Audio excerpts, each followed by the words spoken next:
लाल गुब्बारे वाला कमरा। शहर के बाहरी हिस्से में एक पुराना बंद पड़ा मनोरंजन पार्क था। झूले जंग खा चुके थे, रंग फीके पड़ चुके थे और हर कोने में सन्नाटा पसरा था। लोग कहते थे रात के बाद वहां मत जाना, पर चार दोस्त विकास, तन्वी, राघव और इशिता रोमांच के शौकीन थे। उन्होंने तय किया कि आज रात उसी पार्क में वीडियो शूट करेंगे। रात 11:40 बजे मुख्य गेट टूटा हुआ था। अंदर जाते ही उन्हें अजीब सी ठंडी हवा महसूस हुई, जबकि मौसम गर्म था। अचानक तन्वी रुक गई। वो देखो, एक लाल गुब्बारा हवा में तैर रहा था, बिना धागे के, बिना किसी के पकड़े। वो धीरे धीरे पार्क के बीच बने हॉल ऑफ मिरर्स की ओर बढ़ रहा था।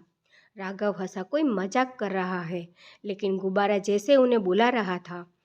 आईनों वाले उस पुराने हॉल में घुसते ही दरवाज़ा अपने आप बंद हो गया। अंदर दर्जनों आईने थे, हर आईने में उनकी परछाइयाँ, लेकिन एक आईने में इशिता नहीं थी। तू हर गई क्या? विकास से पूछा। इशिता कांपती आवाज़ में बोली, नहीं, मैं यही हूँ।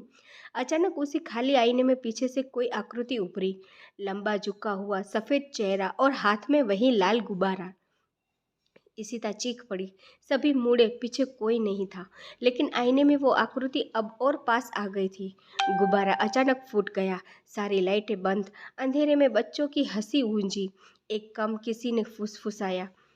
जब टॉर्च जली, इशिता गायब थी। बस फर्श पर एक लाल धब्बा था और एक नया लाल गुब्बारा हवा में तैर रहा था। बाकी तीनों भागने लगे, लेकिन हर मोड़ पर वही आईनों का हॉल सामने आ जाता। हर बार एक गुब्बारा बढ़ जाता। दो, फिर एक। सुबह जब पुलिस पहुंची, पार्क खाली था। सिर्फ हॉल ऑफ मिरर्स के अंदर चार लाल गुब्बारे छत से बंधे थे और सबसे बड़े आईने पर उंगलियों से लिखा था, खेल अभी ख़त्म नहीं हुआ। दोस्तों, कहानी कैसी लगी कमेंट करके ज़रूर बताएं और चैनल को लाइक सब्सक्राइब करना ना भूलें। Thank you for watching.